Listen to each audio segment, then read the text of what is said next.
Yes. So Radhe Radhe, good morning, good evening, a very warm welcome to today's edition of Daily Wisdom from Bhagavad Gita. Always excited to be back after a break whenever we start a new week.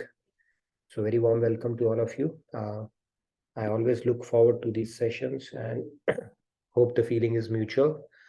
So let's get started. I will recite the opening prayers and then we will get started with the topic of discussion today. We will do 4.16 today, and we will do the tilling of the soil. See, it's like when you have to grow a plant, you first till the soil and then you plant the seed and then it starts sprouting. So the concept of karma or karma, dharma, karam, akaram, good karam, bad karam, karam yog, all that stuff we are going to touch upon in this week. And today's session is going to till the soil for that. So it's a very foundational topic that we are going to discuss this week. So I would encourage your friends and family to start joining. People who think, we are far ahead in the game or it's too late. It's a good time, very good time for them to start joining this session because we are going to get into the nuts and bolts, fundamentals and mechanics of Karam Yoga. And Karam Yoga is one thing that we all can start understanding and implementing in our day-to-day lives. Okay, life is a laboratory, our work is a laboratory, our relationships are a laboratory, pretty much everything is a laboratory to implement the Bhagavad Gita principles and start reaping the benefits of it. So with that said, let's get started. I'm going to recite the opening prayers and then we'll get underway. Guru Brahma, Guru Vishnu, Guru Devo Maheshwara, Guru Sakshat Parabrahma Tasmai Shri Guruve Namaha. Vasudeva Sutam Devam Kamsachanuramardanam Devaki Paramanandam Krishnam Vande Jagadguru. Krishnam Vande Jagadguru. So Radhe Radhe, good morning, good evening once again to all of you.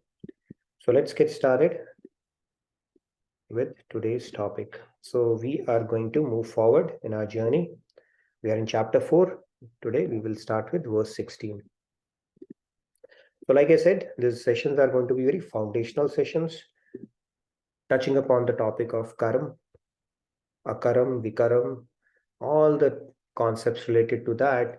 And the idea is to get a good understanding on this concept because it's a very, very important concept in Bhagavad Gita. If there's one concept you want to get firmly ingrained in your system or in your DNA, this is the concept. No matter how many times you hear, it will still bring out new facets and new depths of it. So we'll get started today. Like I said, we are going to do some tilling because this week we are going to talk about this topic only: karam, vikaram, akaram, karam yoga, and all that stuff. So let's get started. Kim karma kim karmeti kavayopyatra mohitaha tatte karma pravakshyami yagyatva moksha se shubhat. All right. Do we have any volunteers who want to follow along? Radhe Radhe Shyamji, please go ahead. Radhe Radhe. Radhe Radhe Shyamji. Kim karma kim karmeti kavyopyatra mohitaha tatte karma pravakshyami yagya gyatva mokshase shubhat. Radhe Radhe. Radhe Radhe, very nice. Thank you, Shyamji. Rahulji, Radhe Radhe, please go ahead. Radhe Radhe Rahulji. Radhe Radhe. Sorry. Kim karma kim akarmeti kavyopyatra mohita तत्ते कर्म प्रवक्ष्यामि यज्ञ मोक्ष्यसे शुभात्. Radhe Radhe. Radhe Radhe. Thank you, Rahul. Very nice. Okay, we can take a few more hands. Radhe Radhe Tarunji, please go ahead.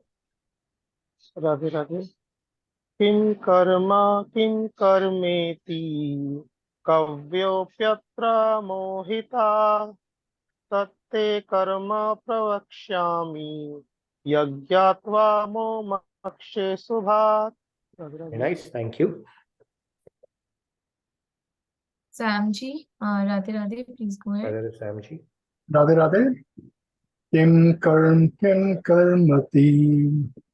कव्योऽप्यतर्मोहिता तत्ते कर्म प्रवक्ष्यामि यज्ञात्वा मोक्षसे शुभात्. Radhe Radhe. Very nice. Thank you, Samji. Radhe Radhe. All right, Uday we'll take the Kumar remaining ji. hands too. Sure. Uday Kumar ji, Radhe Radhe, please go ahead. Radhe Radhe Radhe किं Radhe. कर्म किम् अकर्मेति कवयोपत्यत्र मोहिता तत्ते कर्म प्रवक्ष्यामि यज्ञात्वा मोक्षयिष्ये शुभात्. Very nice. Radhe Radhe. Thank you. Okay, Pragi ji, Radhe Radhe, please go ahead. Yeah, thank you, Radhe Radhe. Kim karmeti kavyopyatra mohitaha tatte karma pravakshyami yajna gyatva mokshase shubhat. Very nice. Thank you, Abhiji. Okay, last three hands. Shri Ramya ji, Radhe Radhe, please go ahead. Radhe Radhe किं Radhe. कर्म किम् अकर्मेति कवयोऽप्यर्थमोहितः तत्ते कर्म प्रवक्ष्यामि यज्ञात्वा मोक्ष्यसे शुभात्. Thank you. Wonderful, Shri Ramya. Very nice. Okay, last two. Riya ji, thank you for waiting. Radhe Radhe, please go ahead. Radhe Radhe Radhe Radhe. किं कर्म किम् अकर्मेति कवयोऽप्यत्र मोहिताः तत्ते कर्म प्रवक्ष्यामि यज्ञात्वा मोक्ष्यसे शुभात्. Very nice, Riya ji. Thank Radhe you. Radhe. All right, last but not the least, Sandhya, go ahead. किं कर्मेति कव्योऽप्यत्र मोहिताः तत्ते कर्म प्रवक्ष्यामि यज्ञात्वा मोक्ष्यसे शुभात्. Very nice. Thank you, Sandhya. All right, so let's get started. We are good, right? We have covered everyone? Okay, nice. So this shloka is going to set the tone for action, inaction, karma, dharma, all that stuff. So I would encourage you to really pay a lot of attention over the next few sessions, because this is the key message in Bhagavad Gita. Everything is, but if you pick up on this one nugget, I'm telling you, it is very transformative. It is going to help you in all walks of life. So let's till the ground on this topic today. Now, what is action and what is inaction? Even the wise are confused in determining this. Okay, this is what Lord Krishna is saying. He's saying even the wise. Now, somebody who's a wise, one is from our definition, one is from God's definition. Okay, so when God is saying somebody is wise, right, from a technical standpoint, it could be sages, rishis, who might have done tapasya, austerities, penance, devotion even for thousands of years, right? So he's saying even the wise are confused in determining this. Very clearly, categorically, he's stating it. And then he goes on to say, now I shall explain to you the secret of action. It is a secret of action. And this is so secretive. Why is it secret? It is secret for two reasons. One is that we are not able to grasp the depth of it, no matter how many times you will read it. Right? And secondly, of course, we need God's grace, where he can make it stick in our head. Right? So both components are needed, and because of which it remains secret for most part of our lives. And we can only strive to get better at it. And then he says, by knowing which you may free yourself from material bondage. So when you know that, then you are actually breaking the shackles and breaking away from the material bondage which we are stuck with right now. Okay, so that is how important it is. And action, karma, is something that we undertake or we deal with anyway in our day-to-day life. Everything that we do, even a thought, is an action. And in Bhagavad Gita, an earlier chapter, Lord Krishna said, Nahi kaschit kshanamapi, not even for a second anybody can remain without an action. Even sleeping is an action for that matter. Okay. So let's get started. Like we do, here's our soul soup for the day. I'm going to pose a question. What is the question? Okay. Now here is a gentleman, right? And let's cover his head with hair so that his face is not visible, and put some wings to his feet. Face is hidden. Who is it? Anybody knows? Anybody wants to take a shot at it? Who is it? Yes, Shyamji. I think I put my Shri name Ramya inside. ji, Might Tarun have ji. spilled the V's. Yes. Sorry. Tarun ji, Radhe Radhe, please go ahead. Tarunji. Is it like a bird stuck, not able to fly despite having the wing, Okay. or a person not flying despite having the wings? Okay. All right. Let's hear maybe a couple of more hands. I asked this question to Arnima, so you're not allowed to answer. Sorry. Yes. Anybody else? Shri Ramya, you wanted to go? Shri, okay. Yeah, Shri Ramya ji, Radhe Radhe. Yes, Nitinji. But when you were going through the slide, I accidentally happened to see the next word, 86,400. That reminds me the number of Got days it. and weeks. So is it death? Got it. Yes, Shashiji, you wanted to add something, or we'll go to Himanshu then and then Samji. Yes, Shashiji. Shashi ji. Radhe Radhe, Nitin Radhe ji, Radhe. Yes. it is a time that is flying away. You cannot catch the time. True. So the face is hidden, it is not visible, and it flies away. We don't know. We don't see it, but it keeps flying away. Like people say that seems like it was like yesterday, and the wings, as if the time grew wings and it flew away. We don't know where it went. And that is how time goes. You don't see it, but it keeps flying away. And we all are endowed with how many?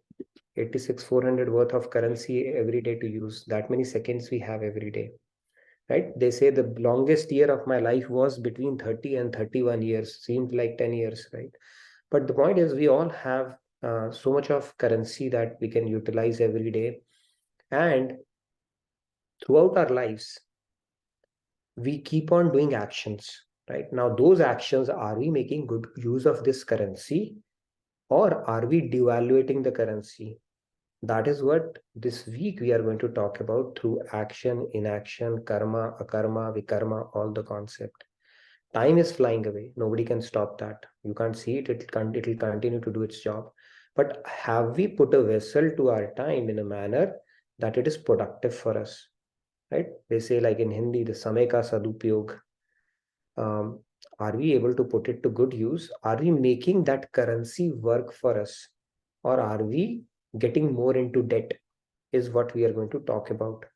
Okay. So how do we use this precious commodity called time in a manner that it is beneficial for us, is all we are going to discuss this week. Not the time management part of it, but the day-to-day activities, the actions that we perform. Okay, that is why this topic is very, very, very important. I would strongly encourage your friends, family, whoever wants to join around Karam Yoga concept. This is the time to join and get some foundational understanding of this concept, and get a good foundation in Bhagavad Gita as we keep on building on these concepts. Yes, Preeti Talati ji, you wanted to add something, and then we'll come to Annapurna ji. Yes, Preeti ji. Yes, I have extreme ADHD, and even though consciously I know I should do this in this time, I have zero concept of time management. And Okay. if Bhagavad Gita, if there is something that can teach me, and I've listened to Swamiji's lecture, but it's inherited condition. and it's very disabling. Sure, we will talk So- about that as well. This time we are going to focus more on whatever actions we are doing, whether we are good at time management or not. How do we do those actions so they are actually productive and beneficial for us? So we'll focus on that, but we'll keep bringing in those concepts as well. Maybe I'll touch upon that as well. Right? Thank Our you. life, we can always split our activities into 4 quadrants. Something which is important but not urgent. Something which is urgent but not important. Something which is both urgent and important, and something which is neither important nor urgent.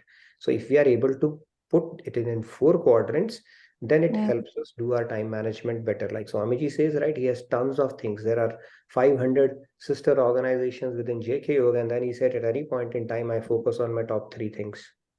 Right? Wow. Top 3 things, and then whatever I'm doing, I'll do it best. That is the best we can do anyways, right? So we need to get better at that art. But Okay, let's get thank started you. for today's topic. Yes, Preeti ji. So we'll continue to talk more about it, but let's focus on the topic, and then we'll revisit some of these concepts as well. So can we understand Dharma through our mental speculation? That is also part of this. See, all the endeavors that we do are in our life, they invariably fall in. Let's talk about it. Whom do we love the most? So our activities are mostly revolving around people who are dear to us, right? Mostly our endeavors are around that. And I'll tell you a hierarchy. Think about it very deeply. This is how we operate. Okay. So let's understand this. This is us. Okay, I've not put in the soul yet, but this is us. Let's say that. Who do we love the most? Our relatives. Okay, one may argue that or debate, no, my friends are more dear to me than my relatives, but it's kind of a tie between these two invariably. Some people, they give more importance to friends than relatives, some relatives than friends, or sometimes it keeps switching on and off like that. So this is I'm just going to establish the hierarchy, how we operate. Okay, you think deeply about it, and then it basically the principle that or the hierarchy our mind follows. So this is one. Closer to them are our immediate family members. Okay.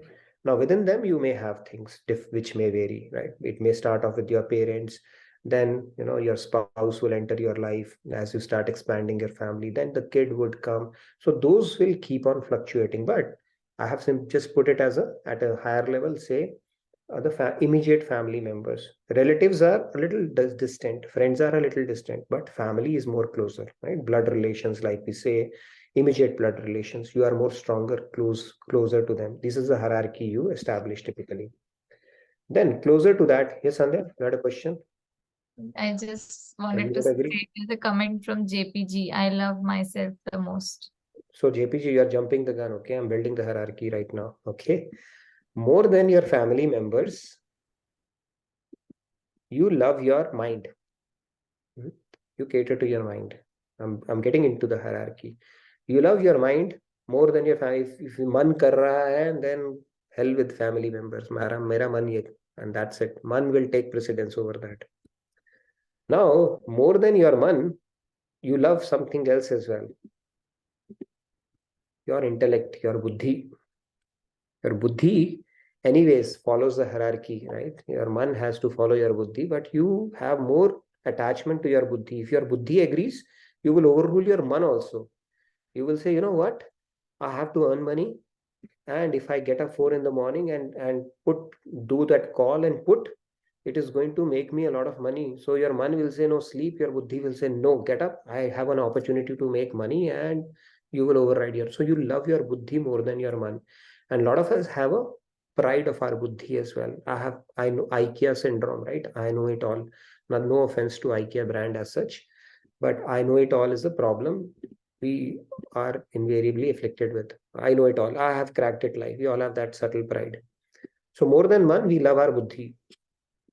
Is there anything more closer to us? Yes, there is. More than our buddhi, we love our body. Okay, JPG, I'm getting there. Okay, so please hold off. We love our body. Okay, our buddhi says, work hard, party hard. Chilling out in life is end game of basically. We just have to enjoy life, okay, and continue to work hard and just party hard. Now you don't have time, because that is what your buddhi is telling you. You don't have time because you are too busy catering to the needs of your, basically what your buddhi is telling is important. Do that, do that, do that. Once I hit this milestone, then I'll take a pause, I'll retire, I'll play golf, I'll go to that ashram or have a retired drive, whatever it is. So you don't stop, you don't have time at all. But then a doctor says, you know what? If you don't stop, you will get another month to live, otherwise you're done. So you need to take a break. Okay, take a break, then all of a sudden you will find time for your body. You will simply sit at home, cool your heels, and you will forget all the priorities in your life. So you love your body even more than your mind. Okay. Does it stop here? It doesn't stop here. You love your prana even more than your body. Now in the body, somebody said, you're going to lose your limb or your arm and you will rest for a month. But if somebody says you're going to die, the prana is even more closer to us than our body. Okay, for whatever it is, people earn a lot of money, right, at the expense of their health, and then they are willing to shell out all that money for the sake of their health when they grow old or in the later stages of their life. That's the irony of human life, right? Because we love our prana more than anything else. This is typically the hierarchy we follow. Now the irony is there is something more closer to us even than the prana, which is the prana vallabh, which is called God, which we have no idea about. So our natural position is to awaken our real self, to know that, that is the most dearmost, even more dearmost than our prana. But we have slept to that fact, and waking that up is essentially called spirituality or devotion that we are trying to do. Okay. Even closer to our prana, the basis of our prana is God, that we have no clue about. Okay. Or we are trying to re-establish that forgotten relationship at this point. But this is the hierarchy. Now, if you look at this hierarchy, our entire life revolves around taking actions, efforts, endeavors, cheshta, prayas, whatever you want to call it, towards making things align for us which make us happy, or people happy around all that stuff, right? We are taking care of our body, relatives, and all that stuff. End of the day, happiness is what we are seeking. But we think by taking care of these people or these things, my support system is going to take care of me, and my happiness bubble, basically in different permutation combinations, revolves around this world only, right? We forget about the soul aspect of it and forget about God. These two, the key parameters, are missing in our life, right? It comes as best as till our body and probably the very fact that I want to live, nothing beyond that. So all the actions actually revolve around, taking care of these things only. And that is where now those actions that we do, as we have spoken about in the previous shloka, invariably fall into two categories. Either you can perform actions related to anything around you, binding action, or you can perform a non-binding action, right? So you have to do action because these things are your priority in your life. And then those actions can either be binding or non-binding. Okay, that sets the context for the discussion that we are going to build on for the rest of the week. Okay, now let's move on. Now, those actions, are you taking those actions which are in accordance with Dharma, true Dharma? Or are you taking actions based on your limited understanding, which could actually be detrimental for your spiritual growth? Or it could actually may even tantamount to, committing a sin. How do we know that? Then comes the question of Dharma. What is my Dharma in this situation? Right? If I go back to the previous one, right? These are the different things. Let's say a person, a lady, a girl is there, and her husband says, get me a cup of tea. Pati Parmeshwar, you have to follow the order, right? Scriptures say Pati is Parmeshwar, so you follow the order. And then the mother-in-law comes and say, I need a lunch at the same time. Now, which one would you take precedence? Because he's Pati Parmeshwar and the mother-in-law, right? She is the mother of Pati Parmeshwar, so which one takes a precedence? And then just imagine the father-in-law comes, he says, get me a soap from the market. Now, in our scriptures say that Matu, Shat means about 100 times more, has a higher position than a father. But then Pati Parameshwar of that Mahatar, then does that take precedence, or your own Pati Parameshwar, or your mother-in-law's Pati Parameshwar, or mother-in-law itself, right? What is that dilemma? How would you know what would be your right dharma to do in that particular situation? It's very difficult to know that, right? So what is the right dharma to do in that case? It's very difficult to know that. Now, these are the dilemmas we face throughout our life, right? It's a very simple family thing. I told you, made a perfect storm for the bride, but this is just a symptomatic of bigger problems that we face in our life, where we have so many dilemmas, ethical dilemmas. What is the right thing to do? Am I doing it right? Should I have been doing it? And all those things keep on coming, right? Now, scriptures say even intelligent persons become confused in the maze of apparently contradictory arguments presented by the scriptures and the sages. So when it comes to swadhyay of scriptures and understanding dharma on our understand, it is a wild goose chase. You cannot do that. They are apparently contradictory.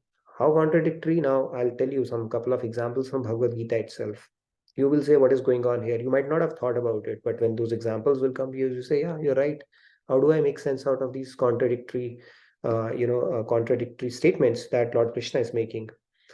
So our scriptures will present you so many things which may seem apparently contradictory. And that is essentially what Jagat Guru Tam Kripaluji Maharaj Ji did when he went to Kashi Vishwa Parishad. He first started with the Khandan Paddhati. Khandan Paddhati means when he was invited over, they said, you need to talk about the scriptures. And you know what he said? He said these scriptures are bogus. How? He cut Mahabharat with Ramayana, he cut Ramayana with Bhagavatam, he cut Bhagavatam with Bhagavad Gita, he cut Bhagavad Gita with Kathopanishad, some statement, and he started cutting everything. And then who was he pitted against? He was pitted against a scholar who would have devoted 50-60 years of her life on one of these scriptures only, and they could not defend him. He said, yeah, we have to agree based on the infallible logic that you are explaining it with. We have to agree. They are all contradictory. It just does not make sense. So he did Khandan, and he won that debate. Not won, but basically he was able to convince them. So everybody agreed, yeah, actually this is true what you said. They are all negating each other. And then he said, no, they are all saying the same thing. And then he started reconciling it, Mandan. After Khandan, he started doing the Mandan. If Bhagavad Gita says this and Bhagavatam says this, Ramayana says it all falls in line. And then he was able to get into the depths of the scriptures to explain that, corroborate it with bibliographical references and infallible, immaculate logic. And they have to agree that, yeah, you are right. They all fall in place. So the point is, you need a realized saint to actually get the true import of the scriptures. If you try to do it on your own, you will get into a confused state. Let me pick up a few examples here. So Vedas recommend non-violence. Buddhism says ahimsa param dharam. Vedas say that. Now in Mahabharata, Arjun wishes to follow the same course of action. He's saying, why should I take blood of relatives on my hand? Ahimsa param dharam. Like every tradition talks about that, and our scriptures say that. And he wants to, basically he's saying, I'll take the same path. And what is Lord Krishna telling him? Lord Krishna is telling him to do just the opposite. He's saying your duty is to engage in violence in this case. So what is the dharma, true dharma in this case? That's the first question mark that can come, right? People can say that, a lot of people put this question mark, why did Lord Krishna did not stop the war even though he was God at that, right? He was God. It was well within his powers to do that. Why didn't he do that? Right? Even I was zapped by that question. I mean, only the logical reason I could think was that there was no Nobel Peace Prize at that point. Maybe that's why he didn't stop the war, right? But the question is much deeper. Janmejay had the same call, right? He asked Vedvyas the same question. Janmejay was the son of Parikshit. That means his grandfather was Abhimanyu and his great-grandfather was Arjun. He had the same question, and he was told by Vedvyas it was because there is something called Honi also. So anyways, nevertheless, what I'm trying to say is that if you think about in isolation, the scriptures can confuse you. Even in Bhagavad Gita, if you look at it, what Lord Krishna is telling Arjun, yada yada hi dharmasya in 4.7, he's saying when there's a decline in righteousness, to protect and to establish dharma I come. Now he says himself, to establish dharma I come. And whenever there is a decline in righteousness, However, as you go, 1866, he goes on to say, Sarv dharmam parityajya mam ekam sharan. He said, forget about all dharma. Now he's coming to establish dharma, and now he's saying, forget all the dharma.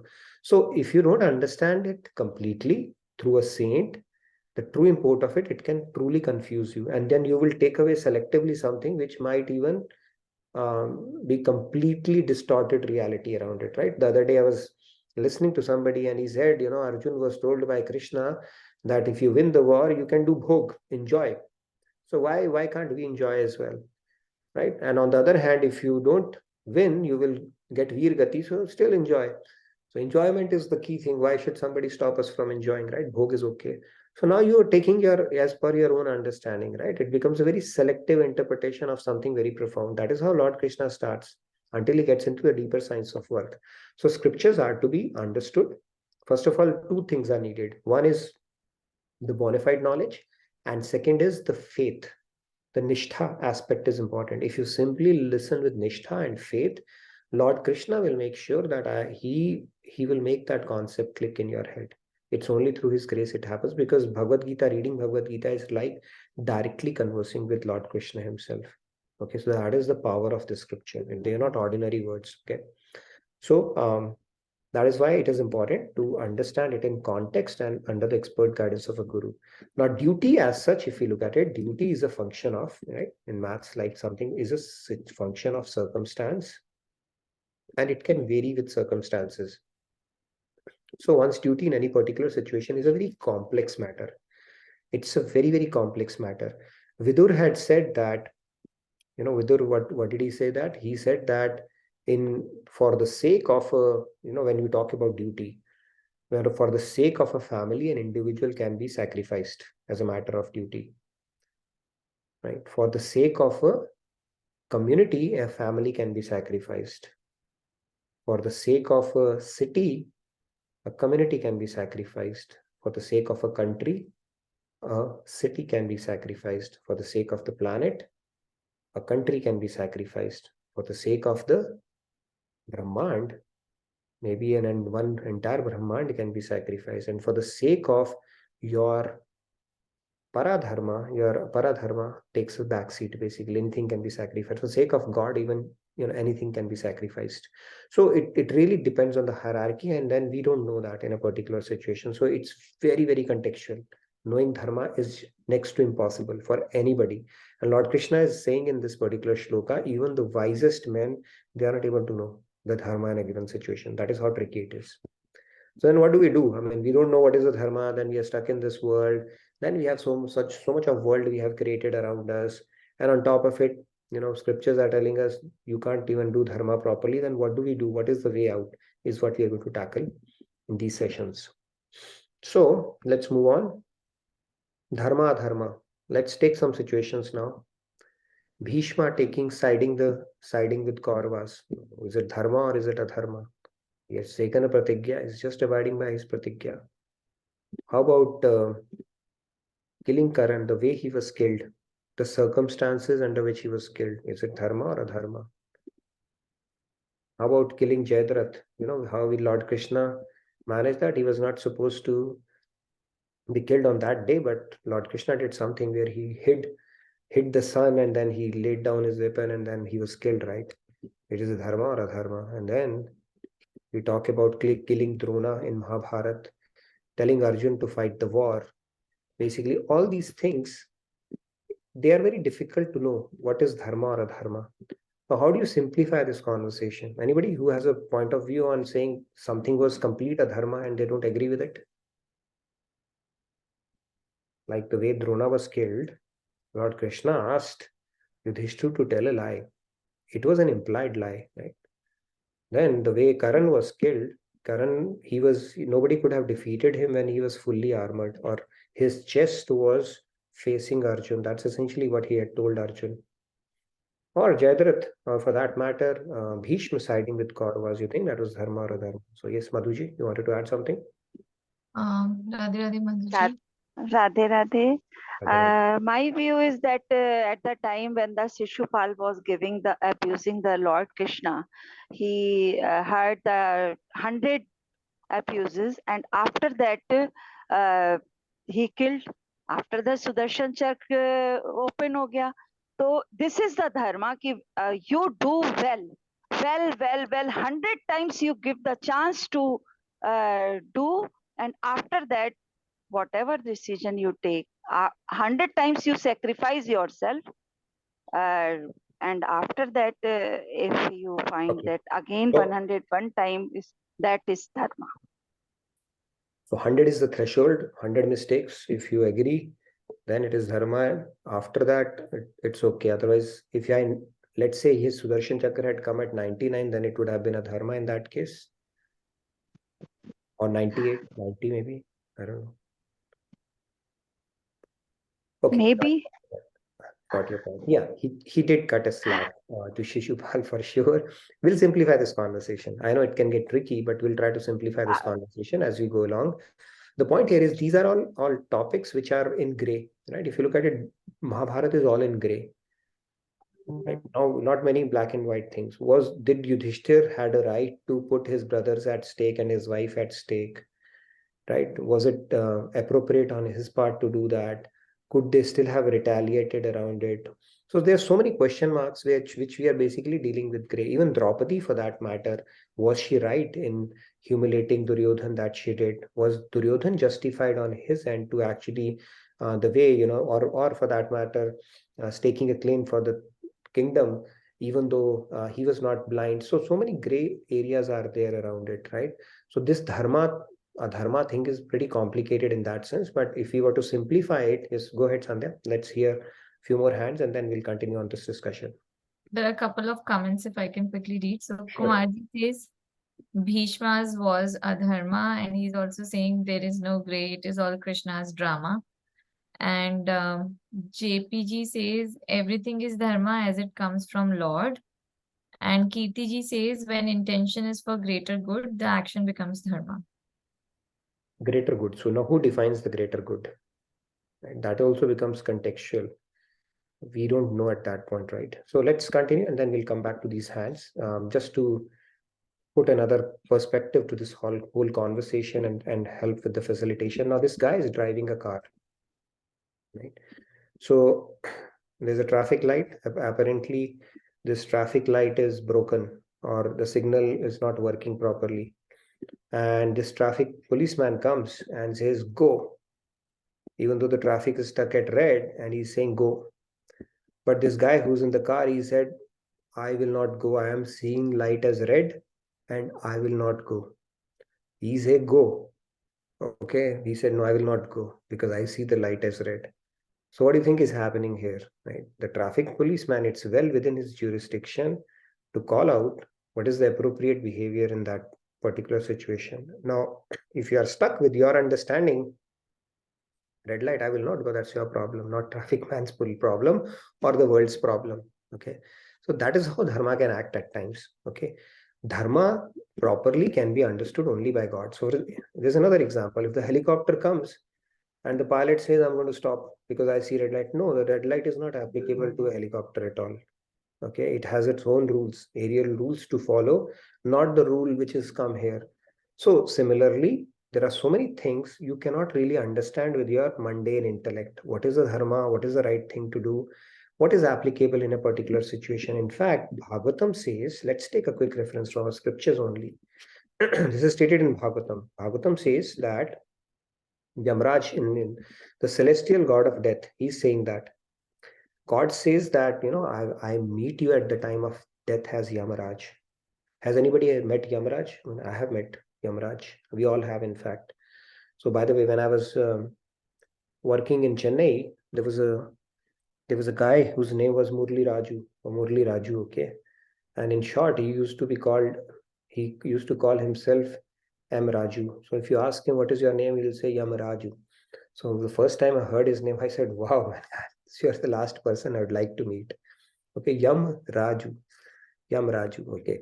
So anyways, so Yamaraj is the celestial god of death. He says, I meet you at the time of death. God says, I myself meet you at the time of death. What does he say in Bhagavatam? He says that what is proper action and what is improper action, this is difficult to determine even for the great rishis. See, you see the coherence and the beauty in our scriptures. What Bhagavatam is saying, Bhagavad Gita is, Lord Krishna is stating the same. He says even the great sages, they struggle to understand what is a proper action, which is an improper action. What is an action, what is an inaction. Okay. And he's stating the same. There's absolutely no contradiction here in the concept around it. Great rishis and the celestial god Dharma has been created by God himself, and he alone is its true knower. Who has created Dharma? Who is the lawmaker? God himself. Can you debate with God and say, you know what, I have understood your Dharma better than you, what you have stated? Nobody can. He is the creator of the Dharma and you can't argue with him. It's like somebody has created the constitution and you're fighting with that person that the interpretation of your constitution, I've understood it better than you have. Okay, it has no waters at all, that argument. And Bhagavatam states the same. So in that sense, it's only God who knows what is the right dharma or wrong. Now the problem is that how do we access God's intellect in our day-to-day life? I still have to make decisions.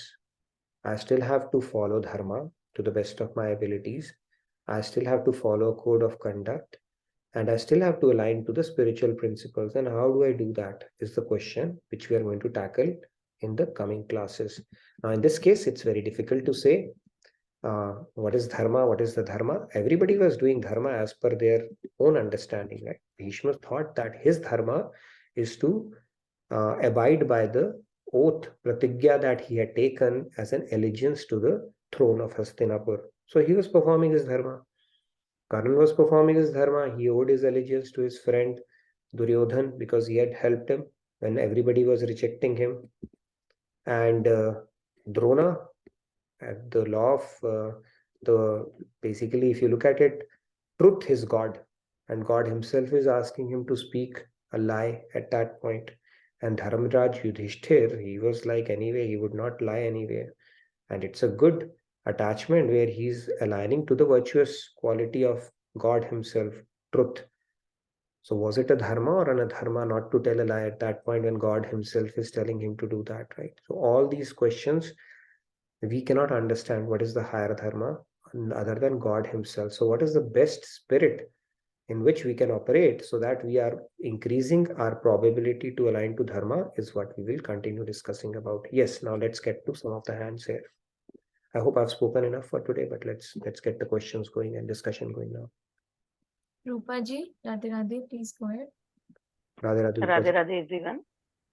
Actually, when you were speaking about so many, like not only you, like how you said, everyone has got their own questions regarding the Mahabharata and who did the right thing, who did the dharma and all.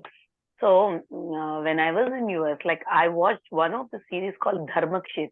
If anyone might have seen that, still now it is there.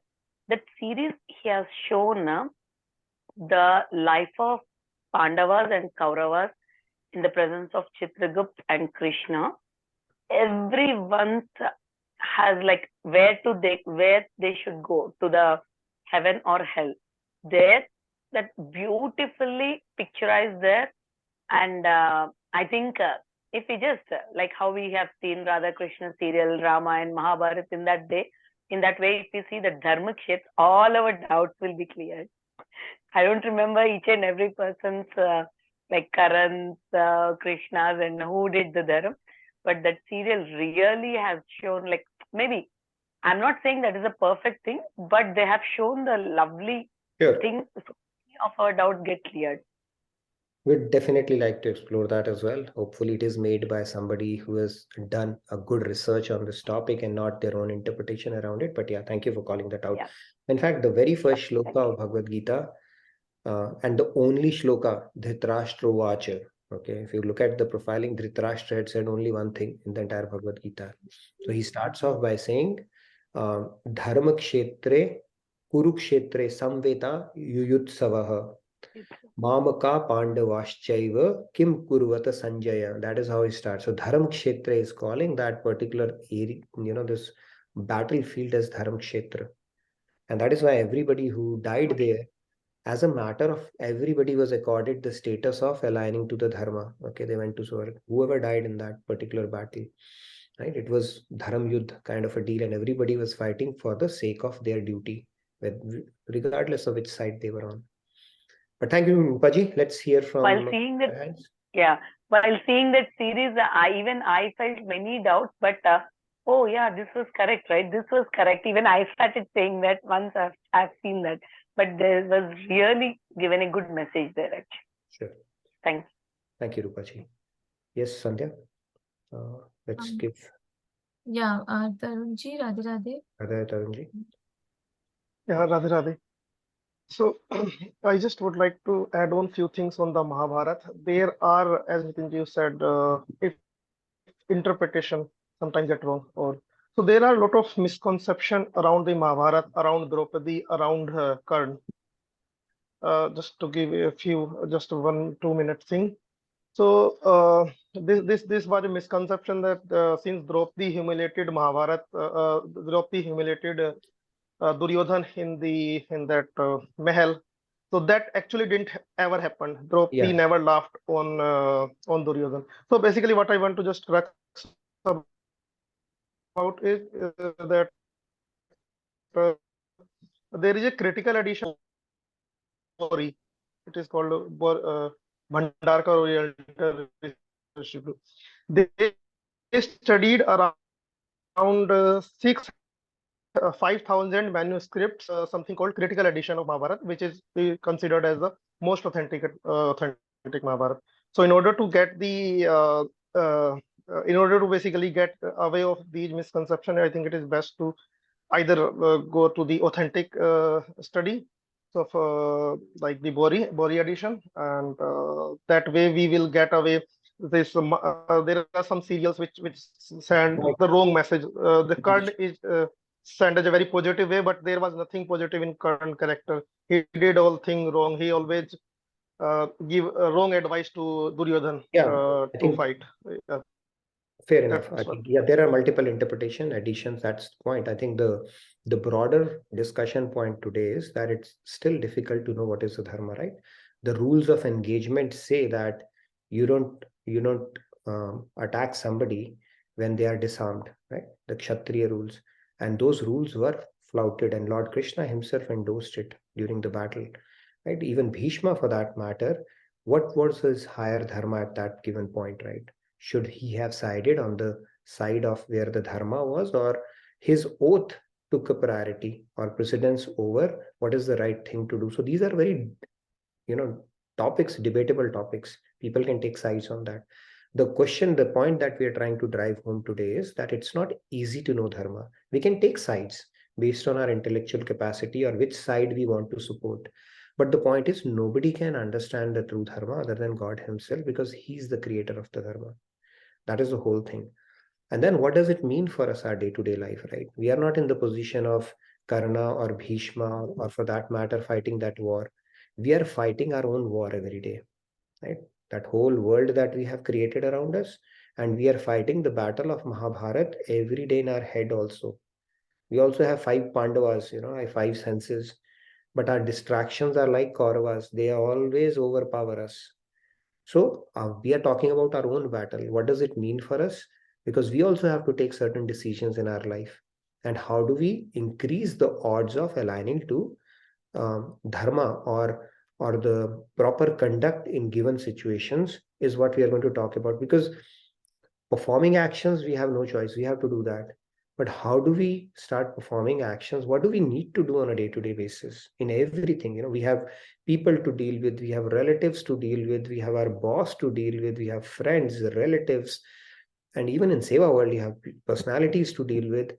What is one nugget that will help us to streamline those interactions and to fix our mind such that whatever we do is actually taking us a step closer to our ultimate goal, and not making the journey more difficult, or we are not digging a pit for ourselves. That is what we're going to focus on this entire week, because this is the most powerful nugget one can take, from Bhagavad Gita. Yes, let's take a few more hands now. And then we will have Seva discussion. Yes, we have some announcements on the Seva as well. I think 9:55 we'll do that, maybe a couple of hands, and then we'll get to that part as well. We have something exciting to share and something exciting to announce. I'm sure the captains will love it, and look forward to Yeah, you will love that, right? Yeah. Sure. Okay. Madhuji, Radhe Radhe, please go ahead. Radhe Radhe. Uh, I want to ask that whatever we do, our wisdom is the only, we should make our wisdom up and up in the Sharnagati, so that our wisdom will tell us what is Dharma, what is Adharma. If we will make our wisdom so high in the Sharnagati, so we can make the what is Dharma and what is Adharma. This is the only way. And the other way is that whatever you do, you just samarpan the feet of God. Yeah, that's a good point. I think understood the gist of what you're presenting. So yeah, as we get into the deeper discussions around this topic, we will come up with the rule of heuristics or thumb rule around some of these things. It's very simple, will simplify this whole conversation. Okay, otherwise, so many variables, so many factors, so many things. But we'll simplify this whole conversation to see what are the simple techniques, tools, and techniques, and what is one yardstick you can apply whenever faced with some dilemma, right? And that's what we will talk about. So just hang on. This discussion is going to get more engaging as we go along. And Currently, this just is my favorite topic, right? I can't do, it's always like, okay, the more we do, the more, you feel that, okay, there's so much more to understand. So we'll cover that in this week. So we'll go into great depths of this topic. Yes. Just to add to what Madhuji said, Himanshuji have sent a message. Regular and all the time contemplating on that wisdom is more important than just having the wisdom. Very true. Contemplation is very important, because without contemplation, it becomes a theoretical knowledge alone. There was a Panditji, he was being called to a family, somebody lost their relative. So he was telling, Nainam chindanti shastrani, Nainam dahati pavaka, you can't, cut a soul, and dry wind can't dry it. Basically telling the immortality of the soul and giving them that gyan. Okay, so while the relatives were crying. And then he gave that gyan. And then what happened after that? After a week, his cat died. And Panditji was crying. He was shedding tears, filling up buckets of tears. And those people came. He said, last week my relative died and you were giving us this gyan. And now you are crying, that too for a cat. He said, you know what? That was your relative, but this is my cat. That's why I'm crying. So the point here is, it remains only theory until we have contemplated upon it and really taken it into our system. Right? Otherwise, we will also cry for our cat, and that concept would have been like, it's like knowledge is for others. For me, my situation is unique. It doesn't work that way. Yes, very nice point, Himanshu. Thank you. Kumarji, Radhe Radhe, please go ahead. Radhe Radhe, Kumarji. Jai Shri Ram, everyone. Jai Shri Ram. So in the south, especially in Tamil Nadu, there is a lot of bad rap which Rama gets, Krishna gets from some quarters. And they kind of lead to doubts within people who have faith in the Lord as well, even though they have the faith. But is that right? Like, for example, Ram killed Bali, right, from behind. And Ram killed Ravana. He didn't know the secret, and people think so, right? And Vibhishna had to tell him where his life was. And then Ram sent Sita on the, to go through the fire, right? All those things mean something, but you know what? With our material mind, it's difficult to see all those things. Well, We cannot. Sorry, Yeah, go complete ahead. your thought, and then I'll respond to that. Sure. So what happens is, then we look at it like, oh, how can he, leave alone a lady, his own wife, going through this one, all those things. I have kind of, I did research on that, and in my own mind, because I was a little bit perturbed too. But now I'm at peace. I know everything happened for a reason. Same thing with Krishna, right? What happened to Karna? Oh, Karna was killed when he was trying to get the chariot up. How about Jayadratha? So many things, right? But everything, what happens is, where God is, Dharma is. As simple as that, right? And that's the point. That's what we need to learn is, Mahabharata is a story, but Bhagavad Gita is the essence. What happens is, we God tells us how to reach him through various yogs, right? So various ways we can reach him, and that's what we need to get out of that. Not try to argue, especially obviously with those people who don't really believe in God, right? And well, I have 2 more points. Do you want to say something about this? Yeah, so the first thing is, I think we've spoken about this topic at length. God's leelas are not to be dissected with our mundane intellect. On the contrary, see, it's very difficult for us to earn spiritual merit. And then by doing this, we are doing spiritual transgression. We are putting our journey back big time. If you go really deeper into, see, these armchair intellectuals who have nothing to do with devotions get into these arguments. Okay, people who have actually worked with their guru and understand the deeper things, they don't even get into all these things. If you truly go into Ramayana, listen to that Bali Samvad. Ram actually tells Bali, you want me to resurrect this situation for you?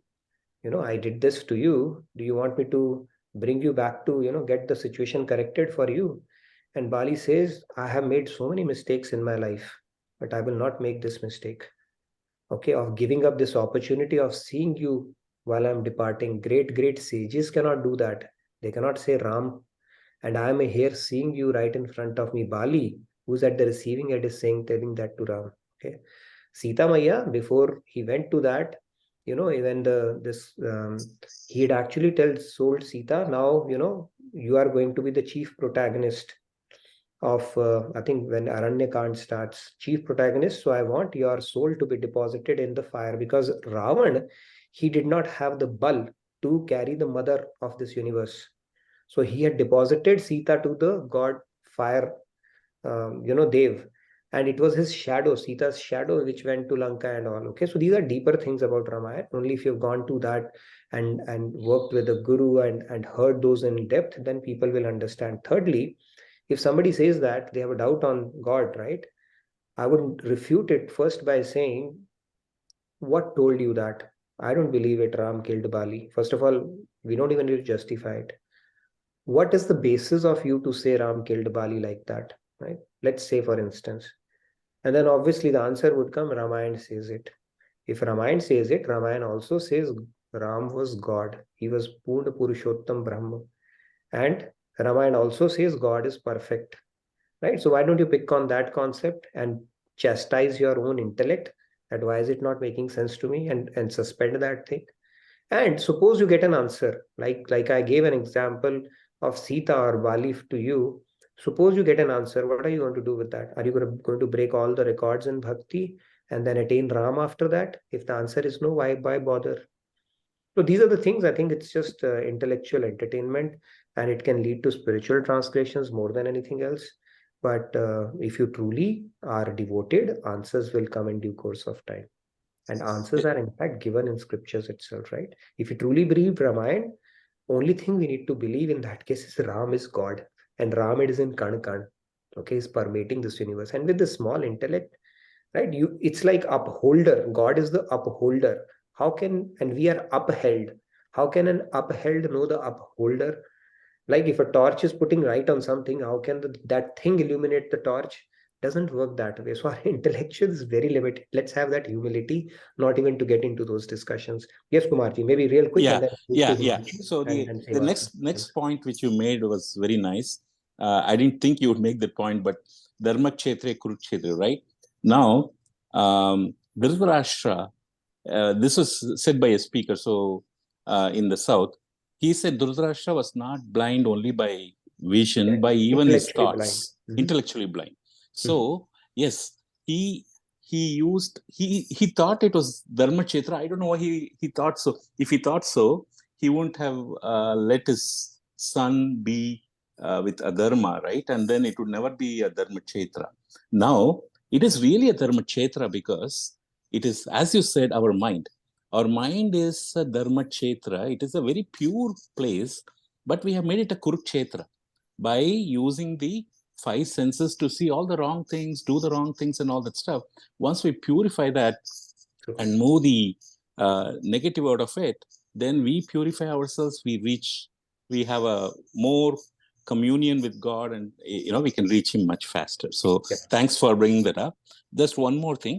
At the end of the day, just 30 seconds. I'll finish in 30 seconds. So at the end of the day, how I see it is, are we with peace with ourselves? Okay, our conscience will not let us be at peace if we are with a dharma in some way or fashion. You stamp on an ant, you hurt someone, you throw abuses at someone, and then it will hurt you. Probably not initially, because we don't think about it as much. But if we contemplate deeply, at the end of the day, it will. So think good, be good, you'll feel good. Thanks. Jai Shri Ram. Jai Shri Ram. Thank you so much. Very true. Swamiji very beautifully points out, any act that we do, the after feeling would tell you whether you did something good or not. After feeling is a sure shot sign or litmus test of whether we align to Dharma or not. Thank you so much for that. Please fill out the feedback tracker. We are just wrapping it up. Himanshu, last hand, and then we get to the Seva announcements for the day.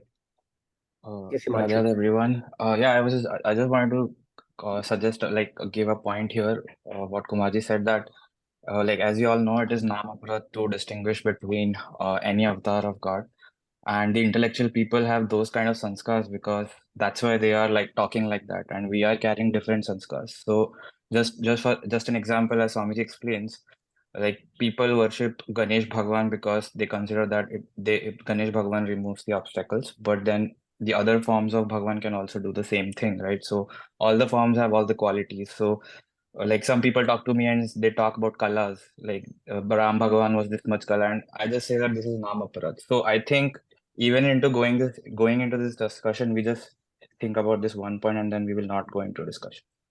Thank you. Very true. I think Bheda Buddhi amongst God's avatar is the worst thing we can do.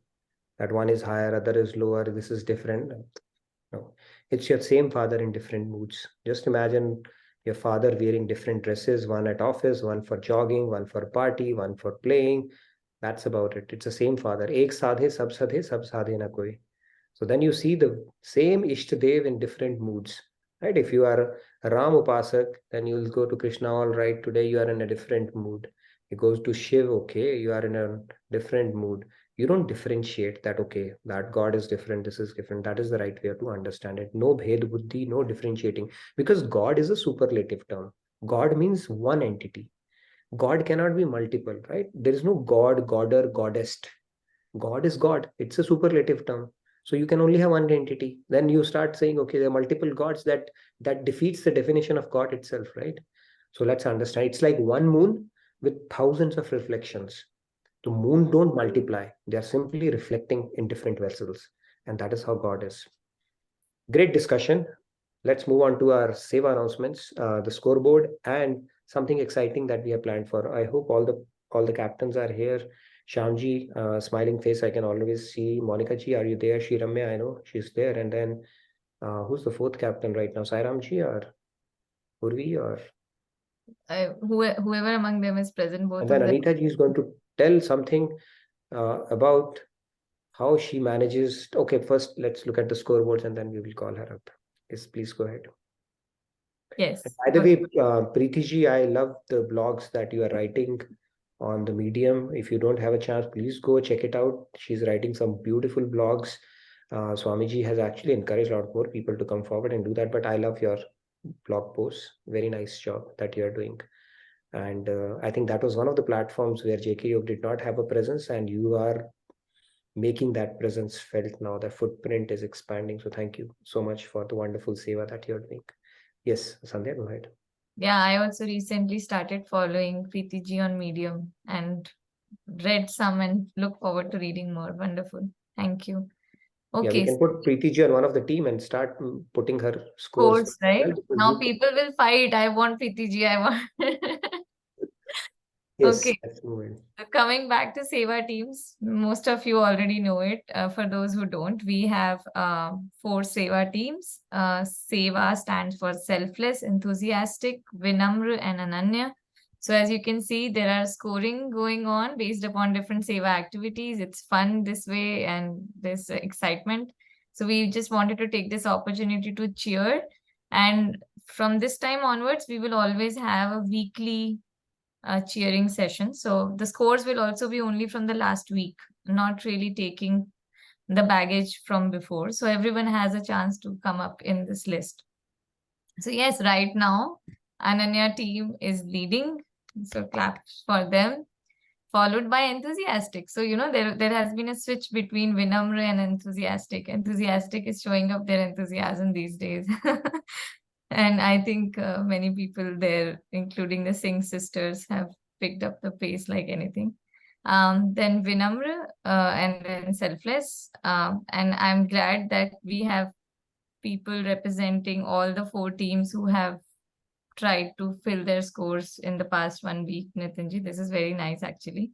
And okay, so in likes, Rahul ji is leading, and you can see Kavita, Purva ji, Shefali, and Anita ji. They're all in close race. Then shares, Anita ji, like class apart, and we would want her to speak about it today to all of us so that we Yeah, can learn and get Anita ji, you inspired. need to tell us the secret sauce behind you consistently topping it. How do you achieve that, and what can our other participants learn from it so that they can also give you a bit run for your money? Okay, Anita ji, if you're Yes. there, can you please? Yeah, I'll just quickly say this and then we can, yeah. Sure, Anita ji, go please ahead. raise your Finish. hand in the meanwhile. Yeah. And comments, Rahul ji is leading and Anita ji is not behind there as well. So, community portal. So I see only green team, like which is Vinamra, only as much active. Okay, Anita ji, Jyoti and Kavita are also there, but there's more scope for people to become active on the community portal. And content creation, enthusiastic team is taking quite a lot of lead in doing that for Instagram. So yeah, overall, Yeah, claps for kudos everybody. for everybody who are putting in so much of work. I think it goes these are little way of giving back to Swamiji in his mission for all that we have received from him. We are just like squirrels in that Ram Setu moving pebbles, but that's our own way of giving back, on what we see. The knowledge that we have received is priceless, as you would understand, as it grows on you. This is a little way, so I would encourage everybody to put in, make it a routine on your day-to-day thing and do as best as you can. Yes, go ahead. Anita. One thing to mention that, yes, it's amazing that many of you have been doing it lately, but some of us are actually still not filling. And I was looking at that document and, from some of the teams, just 3 people or even 1 person has filled the score. So I really request for you to consider doing it at least little bit, as much as you can. It's our humble request to you to please do that. See, it's an effort we're trying to do, and it'll motivate others as well. If your team is not doing, you do it. That might inspire them, and just buddy up. Just take responsibility for your own self and one more person. If every one of us does that, everything will fall in place. I know we just have to get into a habit, and it'll happen. Buddy Awesome. system will works out best, where you take responsibility for yourself and maybe one more person around, and that will go a long way until it becomes a habit for us. So for our total scores, as you mentioned, like Anita ji is the winner for this week, and we will have her speak about her experience. Yes, Anita ji, if you can tell us, how do you score so high, and what our other participants can learn in this regard? Yes, Anita ji, please go ahead. Radhe Radhe. It's not a tedious job. Like we all know, sharing is caring. Like that's the minimum consciousness we all think of. But if just that sharing, like Swamiji's videos and post, it can elevate our consciousness levels.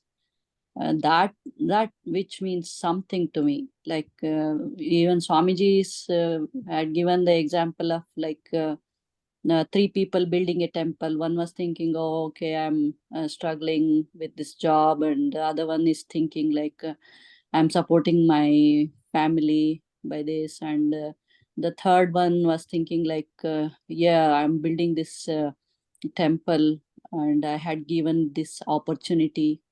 So in that way, our level of consciousness changes in the same act.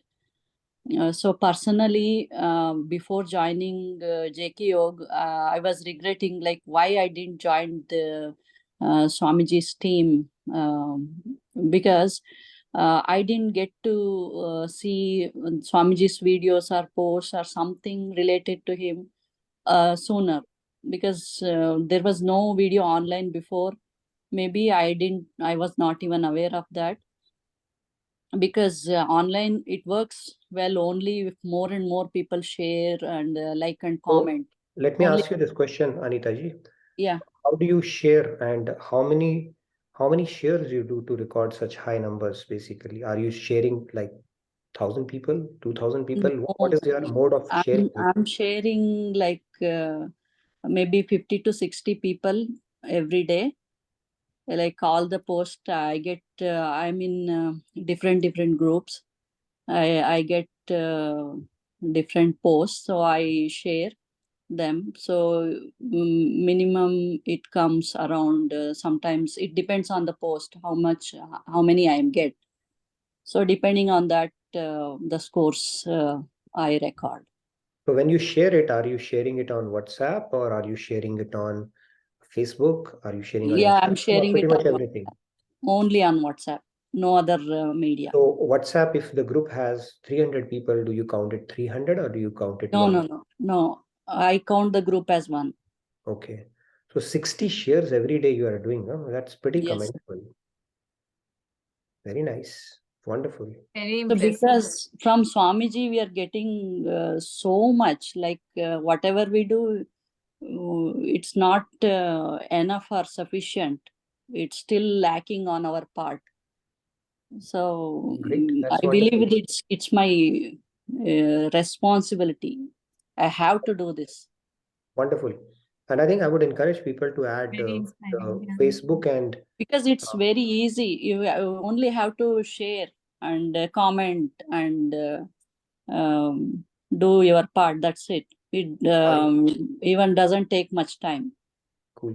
What I would recommend everybody is to, when the video comes out, if you have subscribed to Swamiji's YouTube channel, during the first few hours, if you give it a spike in sharing, liking, actually, then the channel starts promoting it, thinking that, it's a big hit.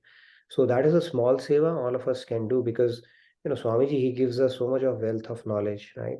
And when a video comes out, video team has put in a lot of hard yards for it. So if just a little bit of push that we all can give as part of the seva that we are doing regularly will go a long way. That video can catch up, that YouTube video or that post or that Instagram post, we have an opportunity to give it a big push in the first few minutes. So if you can religiously do it, like Anita ji said, thank you, Anita ji, by the way, for sharing that and for consistently doing it. And not as a matter of obligation, but as a matter of, you feel strongly about it. I think that's a great way of doing that. Very inspiring. So thank you for sharing that. So if all of us can do that, that'll be wonderful, actually. See, we don't think too far ahead about it, but it's a great seva. Little way of, you don't know who will get inspired. Most of us have gotten, link from somewhere, from somebody. That's how we have ended up in these sessions. So a simple effort on our side, Krishna, we don't know when Krishna will pick us up as a conduit or an instrument to get somebody hooked onto this session. And who gets the commission? You get the commission for that, right? Because of the little effort that you put. Selfless effort, I would say.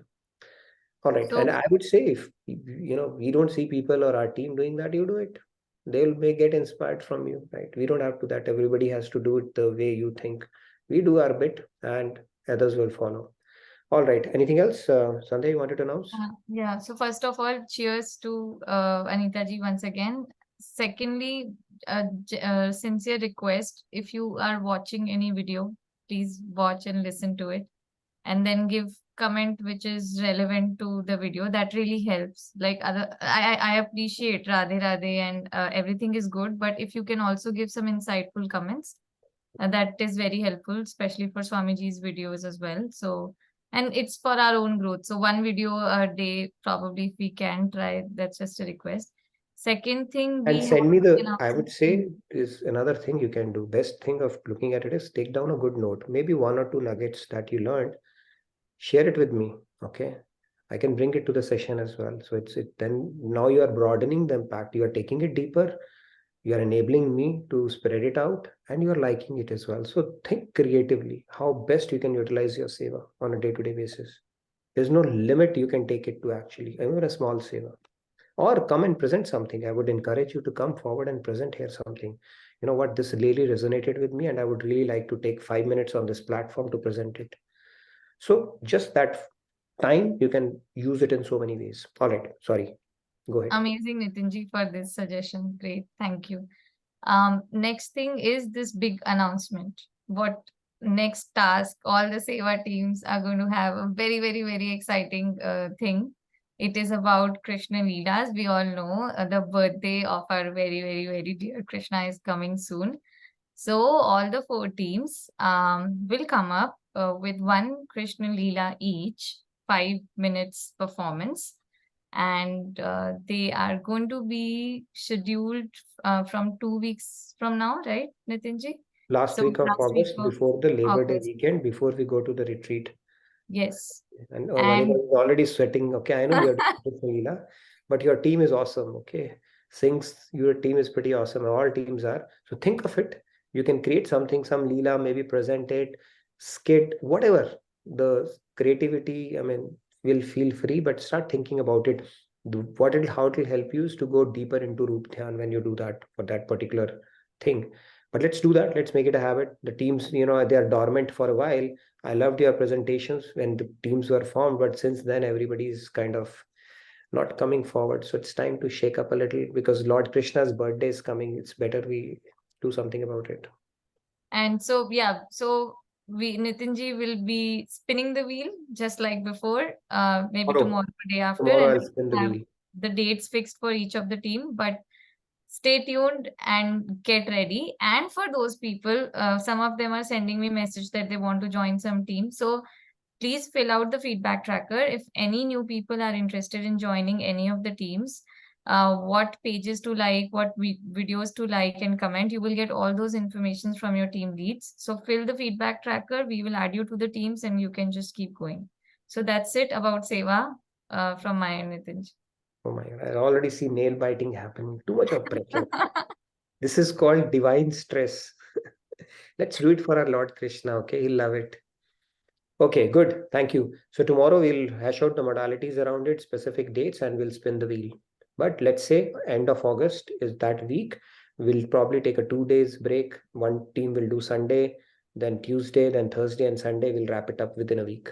Okay, before we go to the retreat. So let's plan for it. Let's think about some Krishna Leela, what you want to do, and we'll do that as a team. It's time to pick up the phone and start bonding with your team members again who have long forgotten each other, right? So let's do that. And now we've taken so much time out of our devotional segment. So Sure. Let's move to the devotional segment. Shri Ramya Toleti is going to lead the pack today. Yes, Monica ji, you had a question before that. Vikas, you joined one day earlier today. What happened? Yes, Monica ji.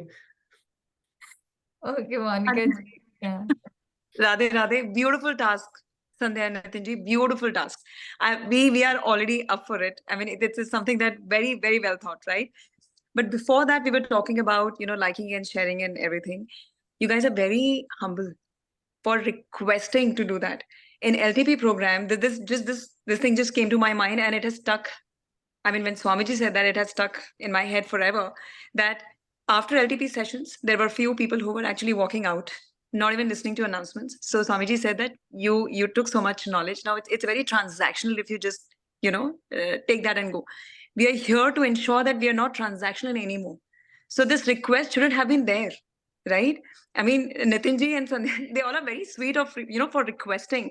But all it takes is just press the bell icon. So we have, I mean, so much nuggets, and so many times we just listen to it and forget to do that. So it's not that we are bad or something, but then if we are actually working on ourselves, so this is something that you can actually start with, right? It's very transactional of us of just acquiring knowledge and not doing our bit. So thank you. Thank you so much, Monica ji. And I'll tell you one thing more from a scriptural standpoint. The Falibhut or the fruition, I think I'm pronouncing it correctly, actually happens when you do something with the knowledge that you have gotten, right? So when you start doing it, it starts sinking deeper as well. right? And that is the whole idea of Guru Dakshina and all that stuff. When people do that, that knowledge starts becoming wisdom much deeper. So that is how the divine laws are created as well. If you simply take it and try to digest it for yourself, not much will happen. Something will happen, but not to the extent when you start sharing it and when you start giving it back in some form or manner. So that is another incentive for all of us to take this knowledge deeper and become a little bit of a start becoming a little profitable servant of God, right? So thank you for pointing that out, Monica ji. I think it came from your heart because you have a strong conviction about it. So thank you so much for that. That really helps. Can you move to the devotional segment then? Shri Ramya Toleti SRT is going to get started. All right, all yours. Vikas, you have joined one day earlier. Okay, you have to join sessions. And I don't know which Shiv temple did you go to today. I see a third eye on you today, but we'll start with Shri Ramya first and then get to you. Yes, Shri. Shri Ramya. Radhe Radhe. I wanted to chant this Jai Janardana Krishna Radhika Pate. I'll Sure. start. Yeah, sure. I'll also sing a couple of lines, time permitting today. Please go ahead. जन विमोचना कृष्ण जन्म मोचना जय जनार्दना कृष्ण राधिकापते जन विमोचना कृष्ण जन्म मोचना विमलगात्रने Krishna sorry विमलगात्र I'm very sorry I No lost worries. it. You don't have to be sorry. Please correct your thought. Krishna गोपिकापते नयन मोहना कृष्ण नियगीक्षणा सुजन बन्धवा कृष्ण सुन्दराकृते मदन कोमला कृष्ण माधवा हरे वसुमतीपते कृष्ण वासवानुजा वरगुणाकरा कृष्ण वैष्णवाकृते सुरुचिरानना कृष्ण शौर्यवारिते मुरहरा विभो कृष्ण मुक्तिदायका विमलपालका कृष्ण वल्लभापते कमललोचना कृष्ण कामयात कृष्ण काम्यदायका जय जनार्दना जय जनार्दना जय जनार्दना कृष्ण राधिका पते thank you it has more You, Shri but Ramya. Wonderful. And thank you for taking lead today to get us started with this segment. Wonderful. All right, Wonderful. who's next? I also want to sing today. We can have Vikash first. Vikas, go ahead, real quick, and no rap, okay? Yeah, Har Har Mahadev. Har Har Mahadev. Har Har Mahadev. All right, today you are Shiva Bhakta. Go ahead. What do you have for I am us? totally Shiva Bhakt. All right, go ahead, please. What do you want to So sing my today? friend, कंठ में विष का प्याला है, जो चाहे तुम मांग लो इससे, मेरा शिव सबसे भोला है। सब कालों का काल ये है, सबसे बड़ा महाकाल ये है। संकट जब भी कोई आए, बनते मेरी ढाल ये है। बुरी बलाओं से के साए को सदा इनको टाला है। जो चाहे तुम मांग लो इसे, मेरा शिव बड़ा भोला है। इनकी शरणों में जो भी आए, तो हो इनका उद्धार। पापी अगर लांगो सीमा, उसका करते संहार। जहां भी इनको ध्यान करो, वहीं स्थान शिवाला है। जो चाहे तुम मांग लो इससे, मेरा शिव सबसे भोला है। भस्म समाये तन पर, नंदी इनकी सवारी है। कहते हैं इनको शिव शंकर, कहते इनको त्रिपुरारी है। नेत्र तीन है प्रभु के मेरे, गले में सर्पों का माला है। जो चाहे तू मांग लो इसे, मेरा शिव सबसे भोला है। कृपा जो इनकी बनी रहे, भक्त ना फिर उनको कष्ट सहे। ध्यान रहे जब शिव में सदा, घर के खुशियां की नदी बहे। इनकी कृपा से ही तो सबके जीवन में रहता उजाला है। जो चाहे तू मांग लो इसे, मेरा शिव सबसे भोला है। कर में त्रिशूल, जटा में गंगा, कंठ में विष का प्याला है। जो चाहे तू मांग लो इसे, मेरा शिव सबसे भोला है। Very nice. Very nice. Not sure where you find these. Sir. Yes. Sir, I want to join the ये संध्या भारती दीदी का टीम एज अ वो वाला कृष्ण जी वाला। मेरा कोई और आई कैन ज्वाइन ये मोनिका सिंह का टीम जो भी है इनका, और आई कैन ज्वाइन दिस और this. You don't choose the team. We assign you team. Okay, this is how it works. We are the अरे boss. Please sir, I know this दीदी very well, so my bonding with this दीदी is very good, so please sir. Okay, we'll figure it out, but we'll get your team. You have to work hard, okay, for the Leelas. You have to promise. Okay, good. All right, so let's move on. I can sing a couple of lines, and Sandhya, you can wrap it up then, okay? Yes, The best Nitin. we'll save for the last, okay? Radha Vallabha Kunj Vihari Muralidhar Govardhan Dhari Radha Vallabha Kunj Vihari Muralidhar Govardhan Dhari Ho Banwari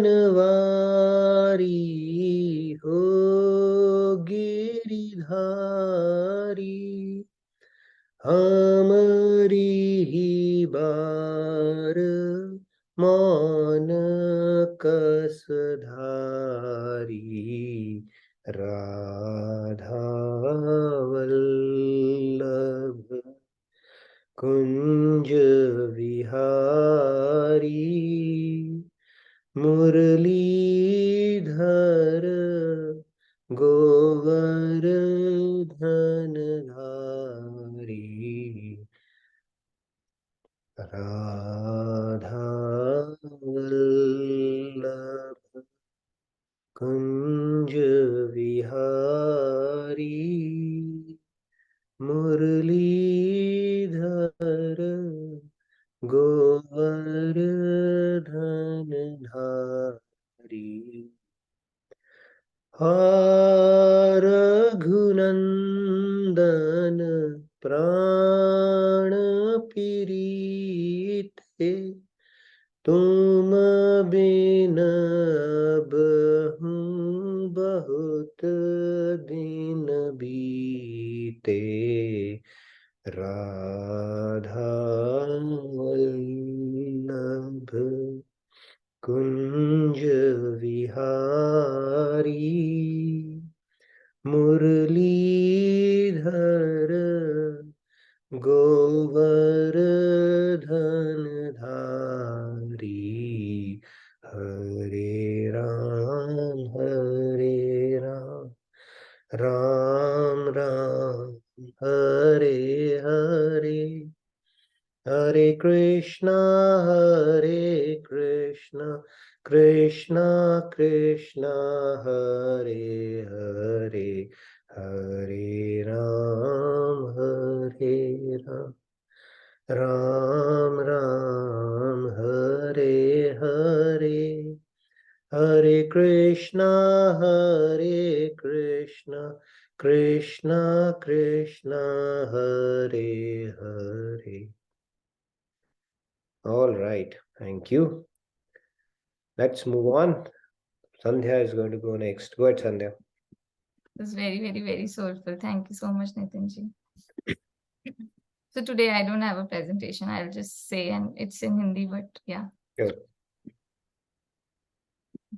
Govind मेरी यह प्रार्थना है, भूलूं न मैं नाम कभी तुम्हारा, ये नाम तेरे दिन रात गाऊं, गोविंद दामोदर माधवेति, हे कृष्ण हे यादव हे सखेति, गोविंद दामोदर माधवेति, देहांत काले तुम सामने हो, बंशी बजाते मन को लुभाते, गाते यही नाम तन नाथ त्यागो, गोविंद दामोदर माधवेति।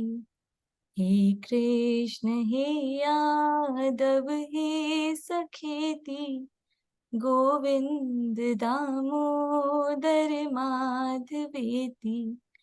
प्यारे जरा तो मन में विचारो, क्या साथ लाए क्या ले चलोगे, जाए यही साथ सदा तुम्हारे, गोविंद दामोदर माधवेति। हे कृष्ण हे यादव हे सखेति, गोविंद दामोदर माधवेति। नारी धरा धाम सुपुत्र प्यारे, कलत्र सह बांधव मित्र सारे, कोई न साथी हरि को पुकारो, गोविंद दामोदर माधवेति। हे कृष्ण हे यादव हे सखेति, गोविंद दामोदर माधवेति। नाता भला क्या जग से हमारा, आए यहाँ क्यों कर क्या रहे हैं, सोचो विचारो हरि को पुकारो, गोविंद दामोदर माधवेति। हे कृष्ण हे यादव हे सखेति, गोविंद दामोदर माधवेति। सच्चे सखा है हरि ही हमारे, माता पिता शील सुबंधु प्यारे, भूलो न भाई दिन रात गाओ, गोविंद दामोदर माधवेति। हे कृष्ण हे यादव हे सखेति, Govind Damodar माधवेति। Govind Damodar माधवेति, Govind Damodar माधवेति। Wow, wow, Sandhya, you rocked. Beautifully sung. And so beautiful bhajan. Um, that reminds me of soul soup for tomorrow. It will be something in line with that tomorrow. Okay. I've been thinking of an occasion to get that, but very beautiful bhajan. And Maharaj Ji has written so many compositions, right? If you want to develop Vira, if you want to look at life in perspective, look at the material world in perspective, so many, and this bhajan is very, it just puts things in perspective on how much priority you should be giving to the world around you, right? What is your true association? Who is your true Nati? So thank you, Sandhya, for that. I think with that, we come to the end of today's session. Thank you. It was good to see little Arya as well. And I think, let me spotlight for everyone. Yeah, I see Seema and Pooja ji. Pooja, right? Laddu and Guddu. Pooja and Guddu, huh? Unmuted. Radhe Radhe Nitin bhaiya. Radhe Radhe Pooja ji. I've heard about you, but you know, she keeps bringing the little Arya to these sessions, and good to see you for the first time. Yes, Nitin bhaiya, I would really want to mention this. When she heard you singing, she started crying. Looks like, she easily got connected I through hope you. she started crying for the right reasons, okay? Not because I was singing. Okay, she could not tell, but yeah. She sent me some video the other day. I think she's gotten some kind of a hook with the session, which is a good thing. But yeah, good to see you. I think you all sisters are pretty amazing, and we'd love to have you in our sessions once you get a little settled down, right, with the things. So Most definitely, Nitinji. I'm definitely looking forward to this. In fact, because of Seema, I started hearing your voice and how this whole platform is being used by everybody, how everybody is contributing towards bhakti, and it just, it helps me in gluing with everybody on this platform, and it really is encouraging me to be regular, in this forum. So thank you so much again. Very nice, very nice. Good to hear from you. And I must say, each one of you sisters is like a force in itself in so many ways, right? Seema, and then Chikki, Kavita, and Monica, of course, right? She's the most feared sister, that much I figured out so far, okay? And the one who drives them as well, and the glue, I guess. But yeah, very nice. I'd love to see you more often in our sessions as well. And Arya anyway keeps coming in. So very nice to talk to you in person for the first time. And Most look definitely. forward Thank you to so seeing much. you at the retreat. I guess And that's we what look I'm forward to seeing you hearing. at the retreat if you can make it. I will. I'm definitely thinking about it, and I'll try my best to make it. Awesome. Thank you so much. We'll try our best to get you back home in case you decide to stay back here only after the retreat. Okay, we'll try our best to tell, okay, you need to go back and take care of your family as well. Come over for the retreat. I'm telling you, you're going to have a great time. And Kavita, we'll have you in a retreat in one of the days here as well, right? So, but you all are very awesome and very inspiring, and it's an honor to privilege to have all of you here at the session. Yes, and Krishna Leela, Shyamji, time to remind everyone who's the boss, who's the captain here. Jeetan bhai, Radhe Radhe. So sure. Radhe Radhe. And Vikas, we'll put you in a team, whichever team we put in, like a good boy. You're going to help them out. And with the Leelas and all. And you need to come on time on the sessions, okay?